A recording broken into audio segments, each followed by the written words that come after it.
Hey, campfire crew. Let's get it on. Hey, gang, enjoy these true, scary, haunted house stories.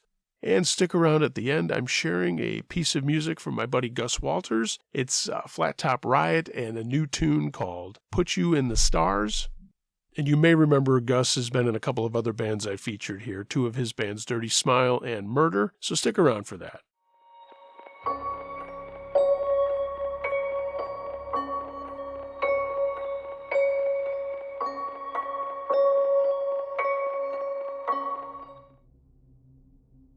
"15 Years in a Haunted House" by Kim Can. I grew up in a haunted house. It was an old brick house in a historic neighborhood nestled in the Fox River Valley, about 45 miles outside of Chicago. We moved there when I was just 5, and it wasn't until I moved out as a young woman that I realized just how unusual our experiences in that house really were. The first time I remember really being frightened by the house, I must have been about 6. My little sister and brother and I were still young enough that we were all sharing a large back bedroom. My sister and I in bunks, and my brother in his own little bed. It was the middle of the night, and with a start, I found myself wide awake. I didn't know what woke me up, but immediately I could sense that something wasn't right. I was on the top bunk, and I was convinced that someone was standing beside my head, staring at me. I was afraid to even breathe. I just squeezed my eyes shut and refused to look. Suddenly, there was a loud clatter of noise in the closet. Petrified, I just lay as still as I could, and after what felt like hours, I finally fell back asleep. From that point on, I remember a pretty steady stream of frightening incidents. For example, when I would leave my room for a moment, I would often come back to find my radio turned all the way up, or the radio and the TV turned on at the same time, or the shades on all the windows flung upwards. In a few instances, when the radio turned on or the shades would drop, I was still in the room. My sister would often leave her room for only a moment to return to the door locked from the inside, and in the closet that I mentioned earlier, books were constantly falling off the shelf, and hangers would fall off the rod, for no apparent reason. One night I was up late reading in my bed when I heard someone pacing in the hallway. The paces were short, like someone was just walking back and forth in front of my parents' room at the opposite end of the hall. Since my mom was prone to worry, I assumed it was her, and I climbed out of bed to go see what was the matter. As I pulled my bedroom door open, my heart froze. The hall light was on, and I could see to the end of the hall where my parents' door was shut, and the hallway was completely empty.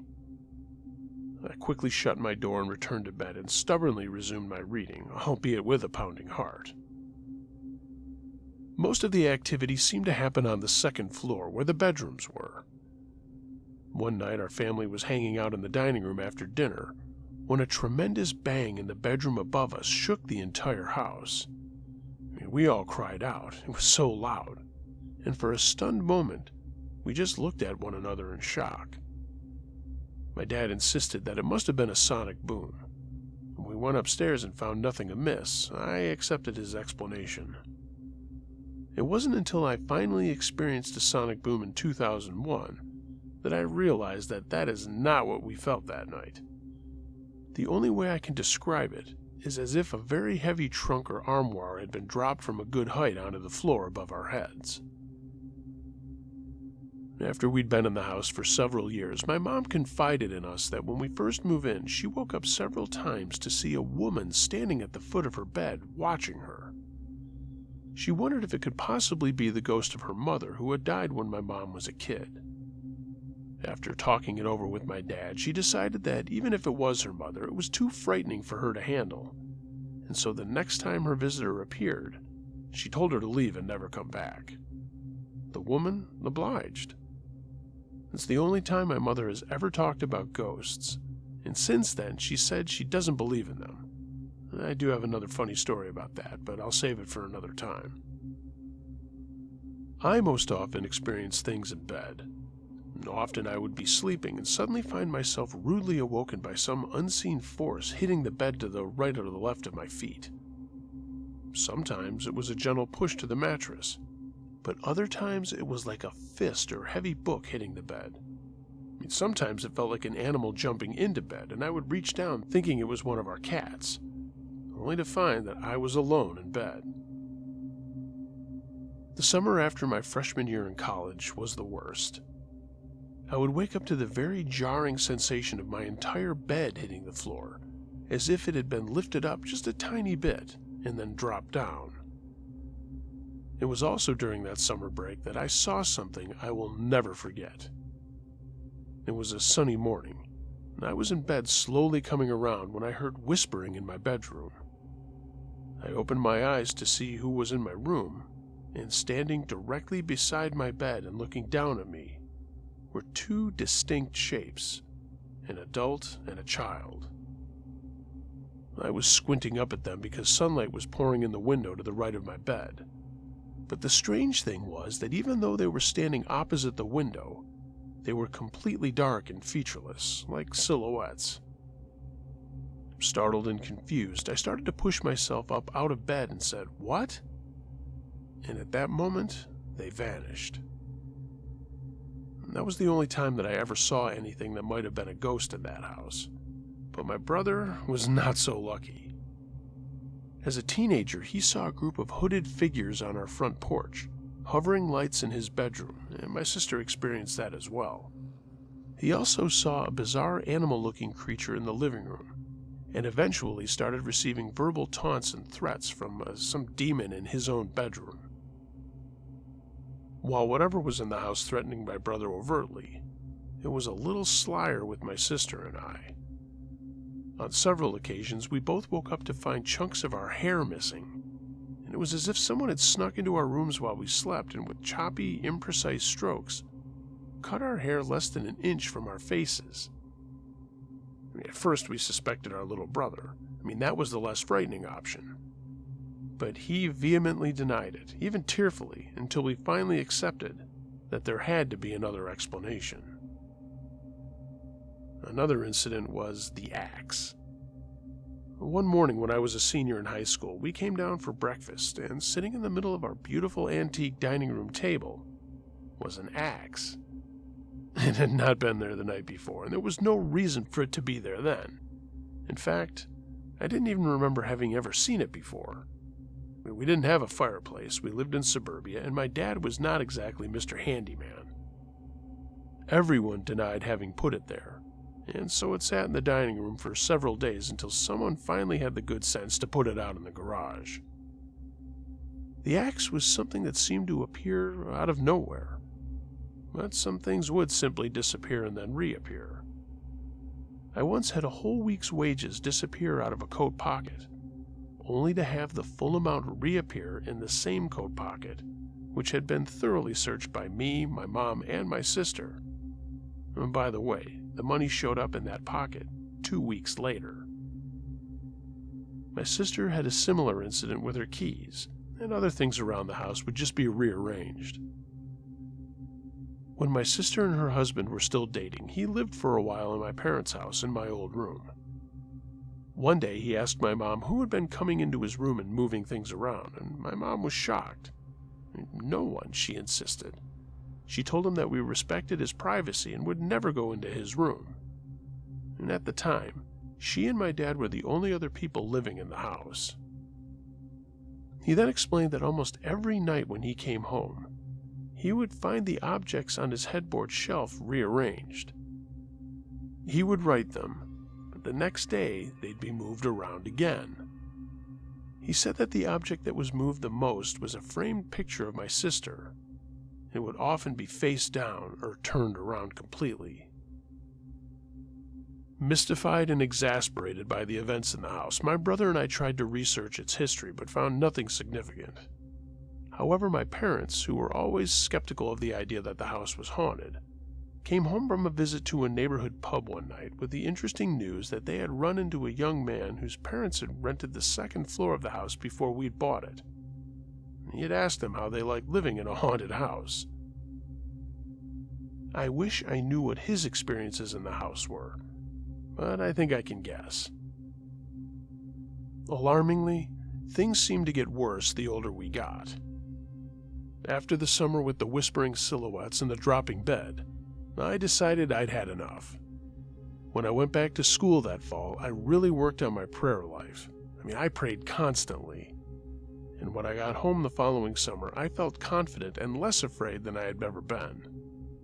I made it a habit whenever I got home of sitting down on the front stoop, laying my hands on the steps and praying for our house and our family. I would pray in the house as well, whenever I felt watched or uneasy. I posted my favorite Bible verses in my bedroom where I could see them and prayed out loud with my family members. This was new behavior in our household, and at times I was embarrassed to do it, but I tell you the truth, it worked for me. I had a series of very frightening dreams, and then after that, things seemed to really calm down. My parents owned that house for several more years, but I never felt helpless or danger in there ever again after my prayer.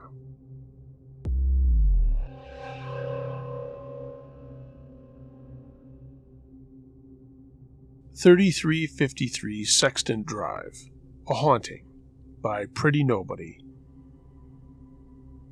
I lived here from November 1994 to June 1999 with my mom, dad, brother, and sister. We moved from the neighboring city of Merced and into the small town of Snelling, California. I'm the oldest, so I have the most memory of this house and the happenings surrounding it. I included the address in the title of the story to hopefully connect with anyone who lived in this house before or after I did.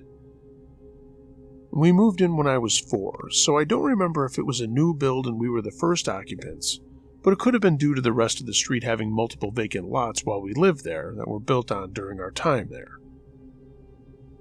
We moved in and I had the middle room on the front of the house. There's a hallway connecting the master bedroom at the back to the living room by way of the guest bathroom, and the 2 smaller bedrooms. While we lived there, we had hanging slat-style blinds that covered the patio sliding glass doors, and there was a fruitless pear tree planted by my dad where the driveway extension is currently. I'm including all of this to hopefully verify my truth to anyone that knows about this house, so they're assured that it's a real story, and I'm actually who I say I am. Now, the story. Shortly after we moved in and got settled, I started to be woken up in the middle of the night, seemingly at random. I was young and had an infant little brother in the next room, so it could be explained away that he was waking me up. At least that's what my parents told me at the time. Later on, my sister was born in '96, and she was in the other room, and my brother and I shared my room with a bunk bed. That was when I started retaining my memories. I would wake up at night feeling like my feet were being tickled, and nobody would be around. When my mom asked me why I was wearing socks to bed, I told her, so the tickle monster doesn't get me. She asked me what that was, and I explained to her what was happening, but she just told me it was her tucking me in for the night, and I shouldn't be afraid. Even then, I knew that was not the answer, as when I would wake up, the house was silent, and she and my dad would regularly have around 30 minutes of conversation before falling asleep that I could hear. I stayed up one night to see if it was them, and they went to bed like normal. I fell asleep, and then got woken up, like normal, by the tickle monster. If I wore socks, then it wouldn't happen. Around that time, the movie A Bug's Life came out, and my grandma bought my brother and I 2 motion-activated characters from the movie. They would sense movement and say some lines from the movie, and they were constantly going off, even when we put them in the closet or toy chest that was built into the bay window. No matter where they went, they still activated. I think we all just thought it was shoddy 90s electronics, but knowing more, it may have been another layer to this haunting. We moved out in the summer of '99, and I tested my sock theory the first night at the new house, and nothing happened to me. Nothing happened to me ever again like my tickle monster events. Later in life, I would come back to California to visit my family, and we would talk about my childhood. I would talk about the shenanigans I got up to while my parents weren't looking, and my mom would be shocked that we were up to so many random things without her knowing. We got onto the topic of the Atwater house, and I reminded her about the tickle monster, and she said it was funny that I mentioned that. She told me that everyone that visited our house would comment that there seemed to be something off about it. If you sat on the couch, you could see the hallway out of your periphery, and multiple people said that they had to constantly look down the hall because it looked like someone was standing there. But when they turned, there was nothing, and nobody. They swore, though, there was a shadow or presence. My parents wouldn't prompt this conversation. It was always brought up by other people. They too had the same experience, but didn't want to tell anyone for fear of being deemed crazy. Those hanging slats I mentioned would move and clink together seemingly on their own all of the time. No windows open, no AC or heat on, no doors opening or closing. They would move like in the breeze of someone walking past. And we got a dog at one point, a dachshund, that was blind and mostly deaf from birth. We only found out after we adopted her, so we just dealt with her the best we could. It was normal for the outside cats to mess with her and make a noise just to move away and watch her take off barking in their direction. But she would also just go crazy barking inside a lot. I'm not sure what to make of that, but lots of people say animals can sense stuff. My mom went on to stay friends with a woman that lived down the street named Wendy B., if I remember correctly. Wendy said that the people that had moved in after us were talking about having strange things happen in the house like we had. My mom said that she started by asking if we ever had strange things happen to us, and then explained what the new owners were saying. It all seemed so real to me, but I was young and impressionable. My parents corroborating was the biggest reassurance in all of this. I'm not sure what that exactly was, and I still don't know if I believe in ghosts, but maybe someone can offer their own story about this house, or even an explanation.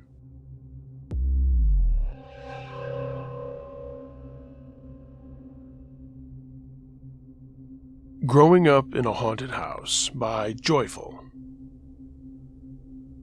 I've had some odd experiences in my life, but it really all started when I was 9 years old, and my mother's sisters and I had just moved into a new house. My parents had divorced a few years earlier, and we had been renting places to live until my mom could afford a home of her own.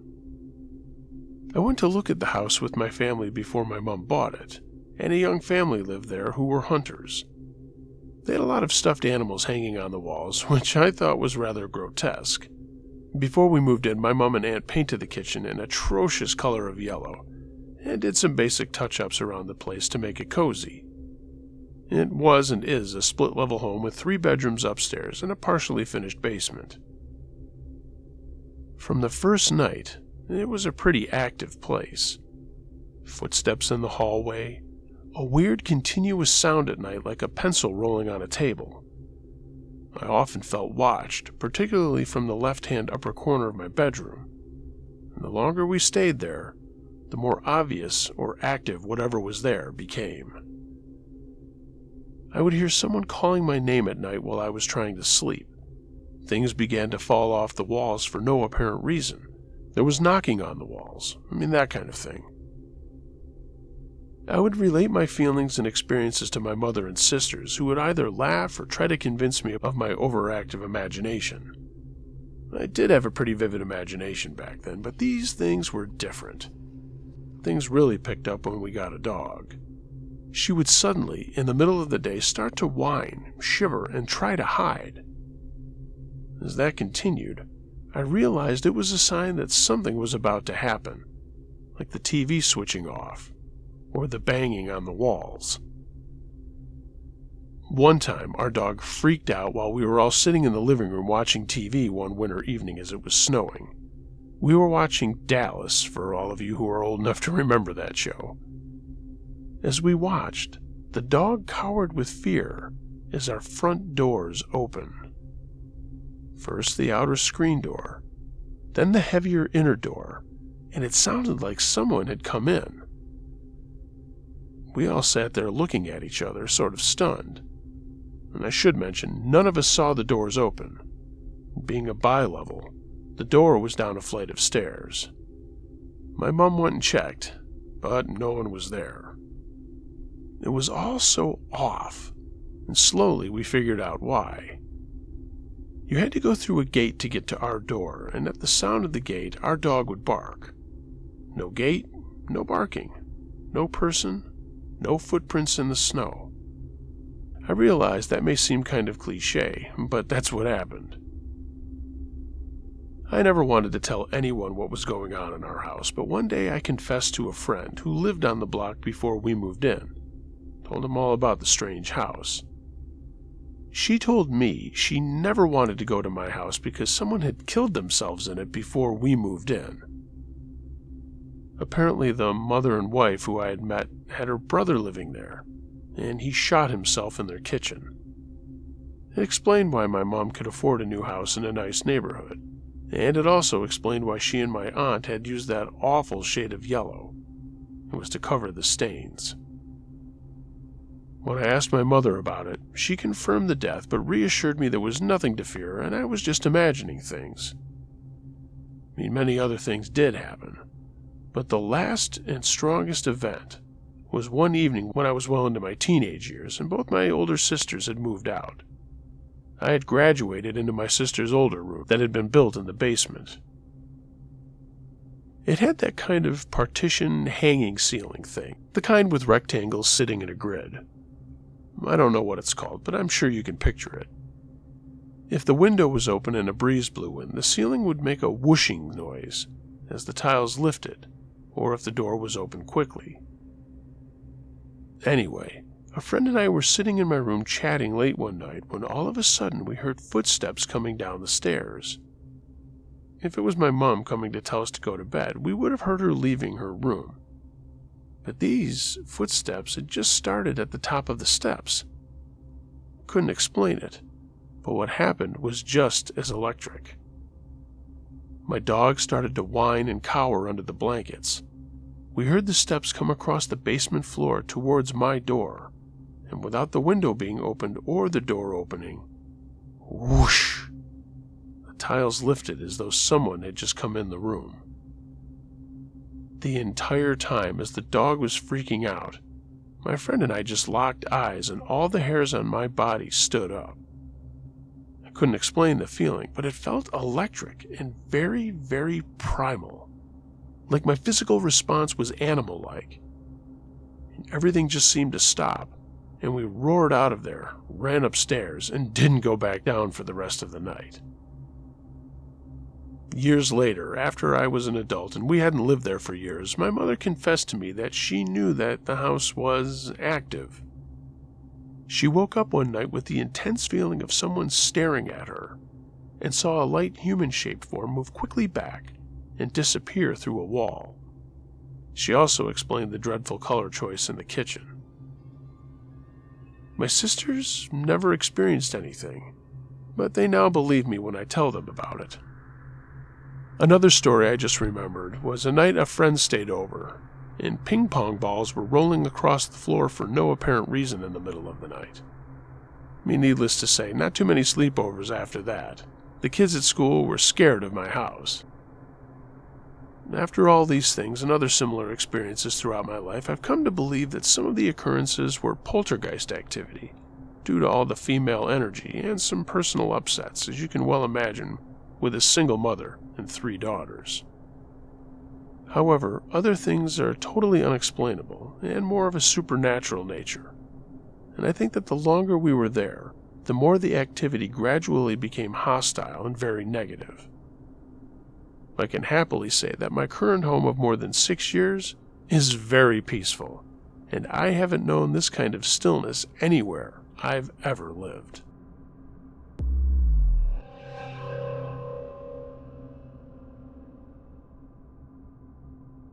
The House on North Street by Lost Voyage 11. The following is a story I've been waiting to tell for years.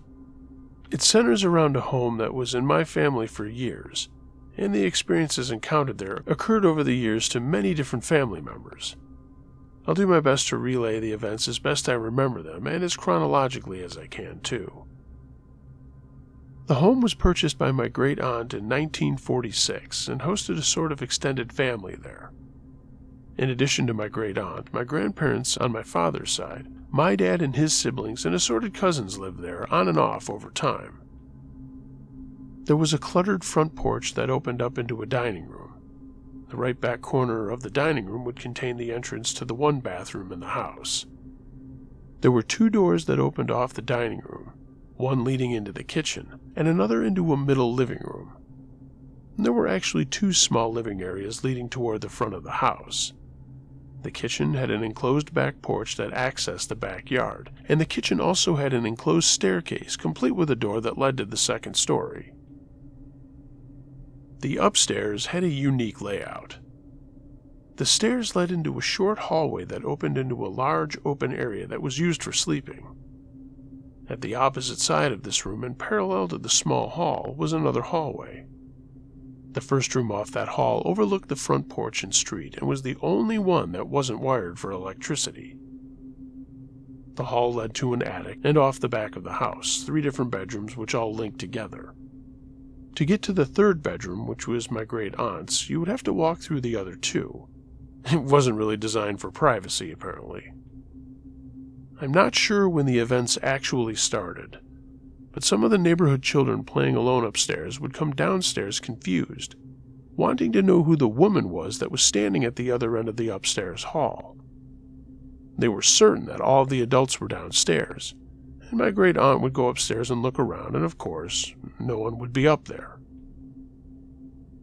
There was only one set of stairs, and they were in the kitchen, as I mentioned, and that's where my grandparents would camp out most of the day.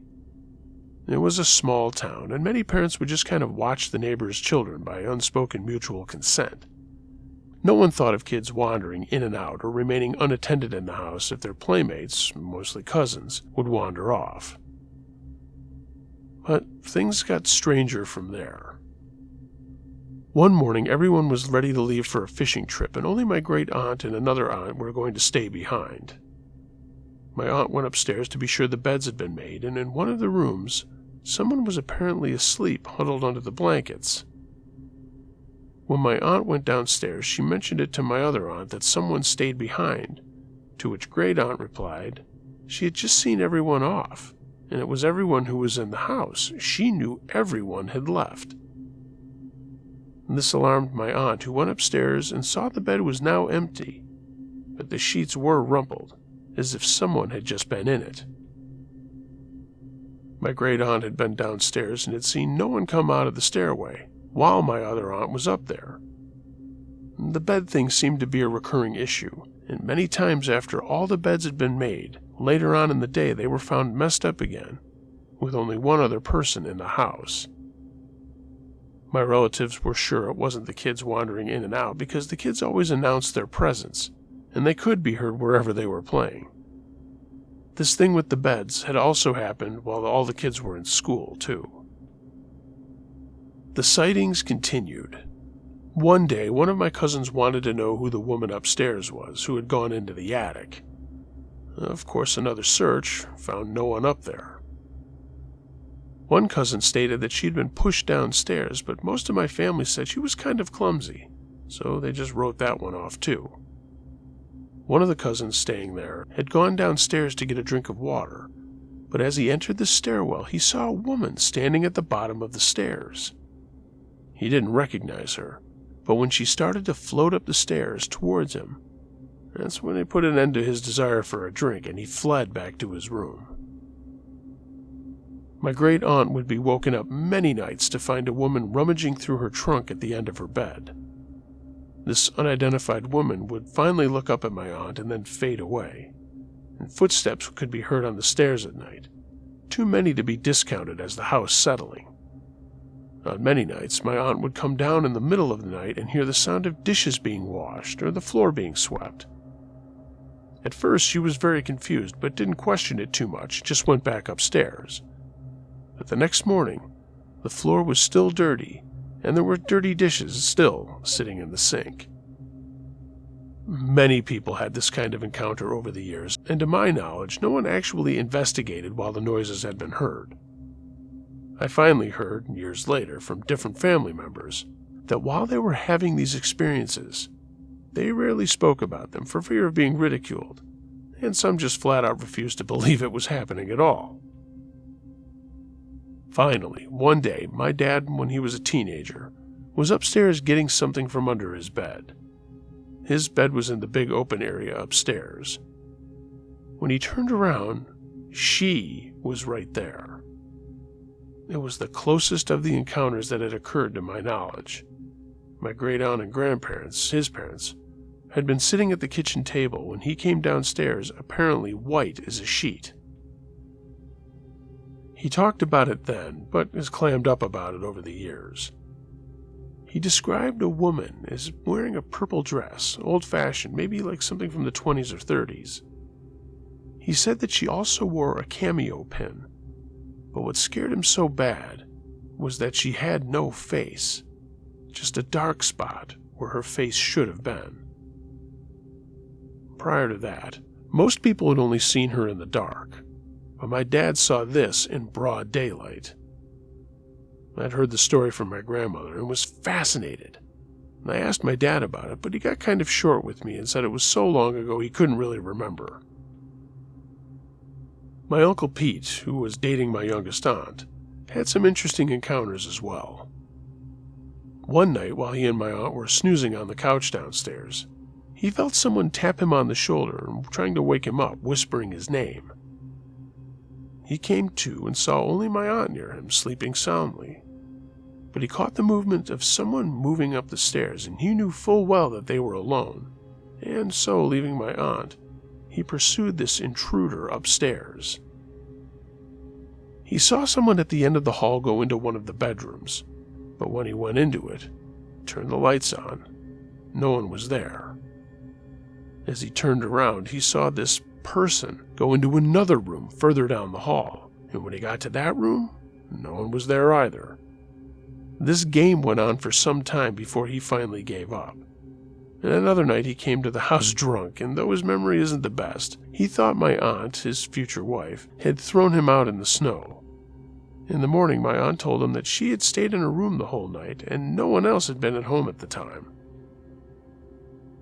My uncle swears there was a stern, angry-sounding woman who tossed him out in a snowbank.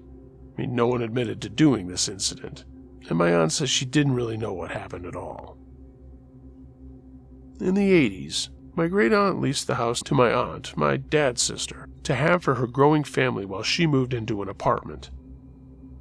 One night, my aunt woke up to see someone standing over her, and she screamed and turned the light on, but as usual, no one was there.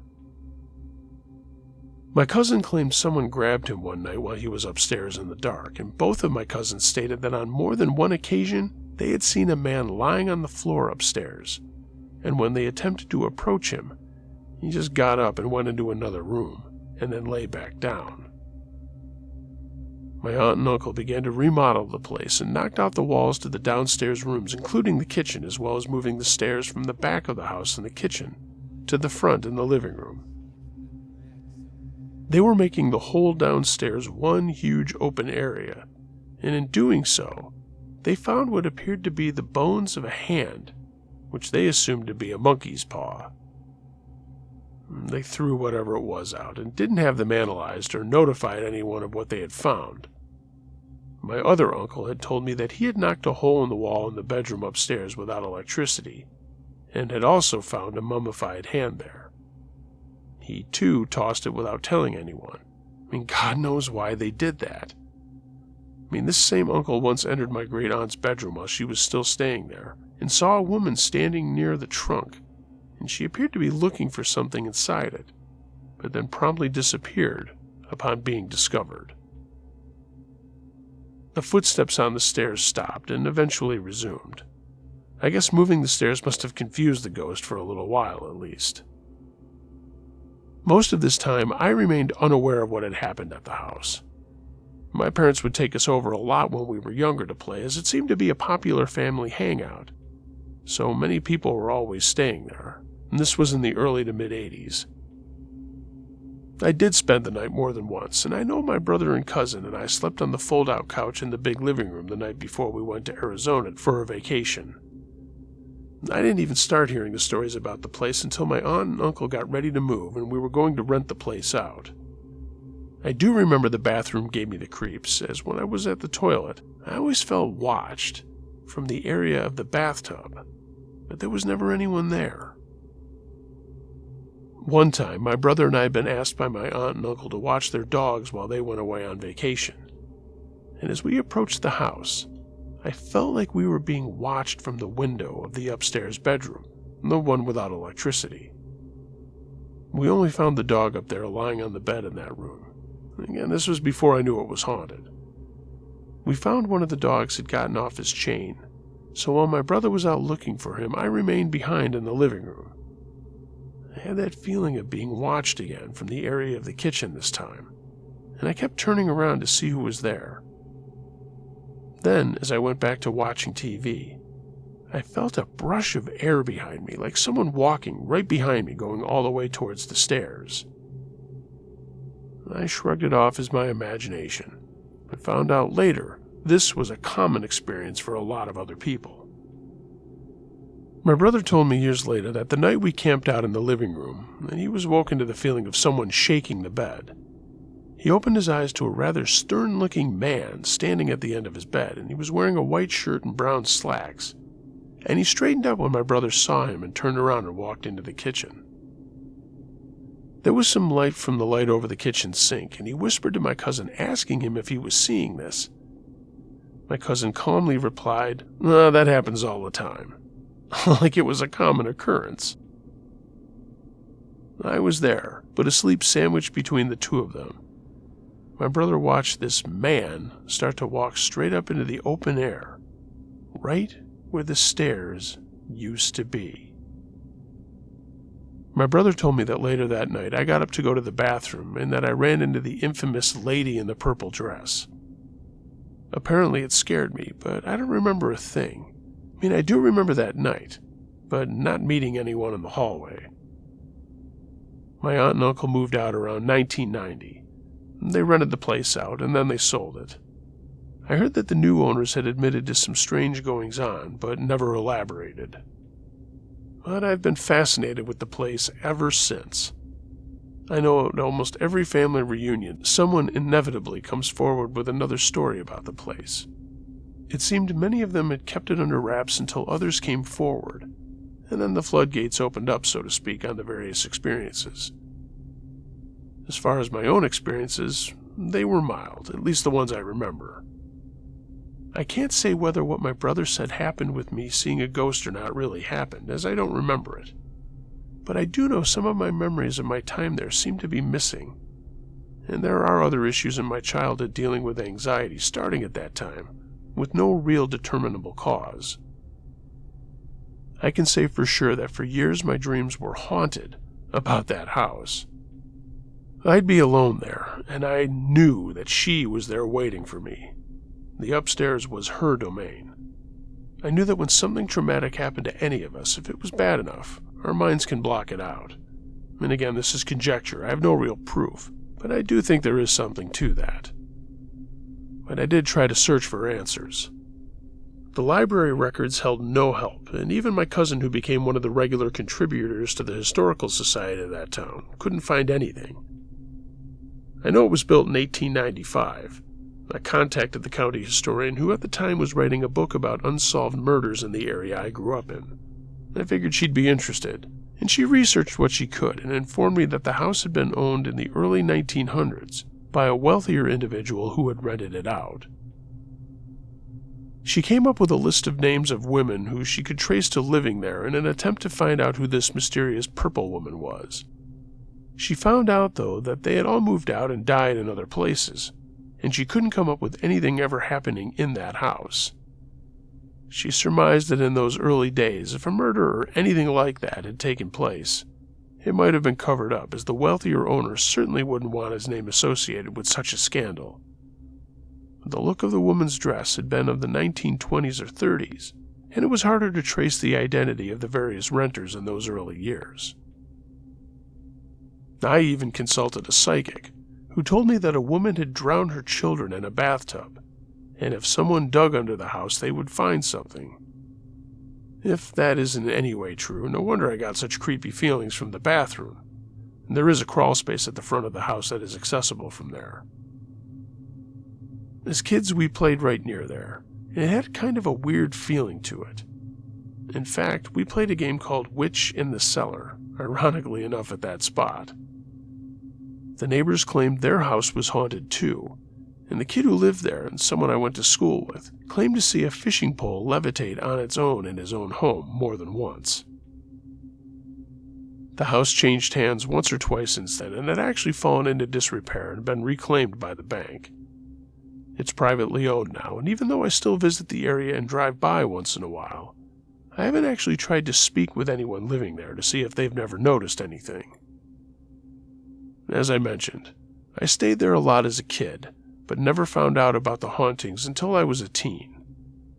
While staying with my grandparents, I was privileged to listen in as they retold these old stories and their own experiences. My grandmother and great-aunt would talk about it openly, though they never did admit whether they believed it or not. My grandpa would listen, but would dismiss the stories as nonsense. Afterwards, I became fascinated and visited the actual house again once or twice just prior to my aunt and her family moving out and renting the place. It's been a long time since I've been back there, but that house will always fascinate me.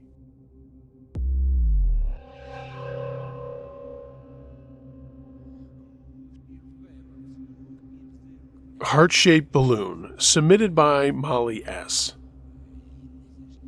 Hey gang, before I read this one, I know that this is not following the theme of true, scary, haunted house stories, but Molly just sent this in, and I thought, hey, I'm going to add it to this one no matter what, because it is a pretty cool story. A little bit creepy.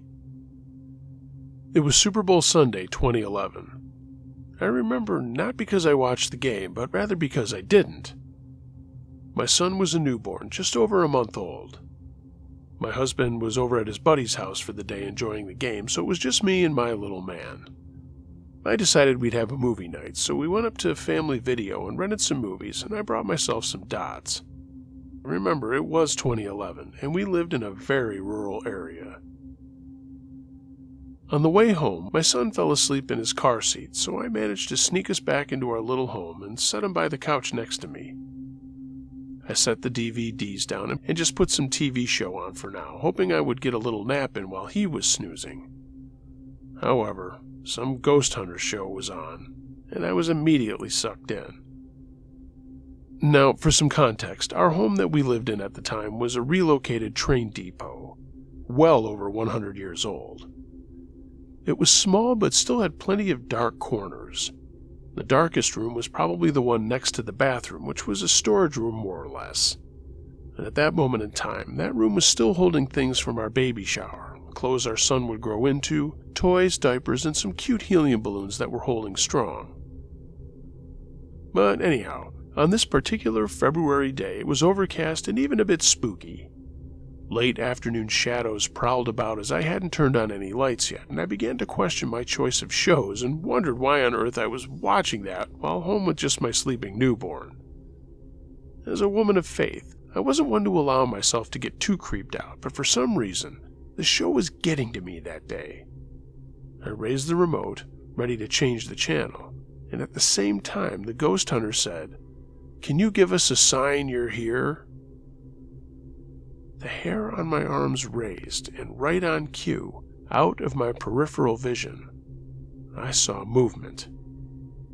Heart pounding, I braced myself and looked over. Floating from the storage room was the heart-shaped helium balloon I liked so much from the baby shower. Now, there was one room between the balloon and me. It bounced gently into the dining room, then continued on its way. It took its time coming over, but as this ghost hunter spoke, that balloon slowly made its way, not malevolently, almost happily, towards us. And that's not the most bizarre part, though, not even close. The heart balloon that never once moved since we had placed it in that room in November. It danced slowly but merrily through our dining room, coming closer and closer until it finally stopped, right above my sleeping son's head. Well, at this point, you're probably thinking, big deal. The heat kicked on, so the balloon moved. That's all good and all, but that balloon had been in the exact same spot since the end of November. There were no vents by it. To this day, I'm not sure who was saying hi, but I believe someone either in our family or the house found the balloon to send their love to our son. The unnerving part is not knowing who, and it was definitely scary at the time. But I got the feeling no harm was meant, and nothing like that ever happened again. We live in a different house now, just up the road. I can't explain what happened with that balloon, and I try not to think about it too much.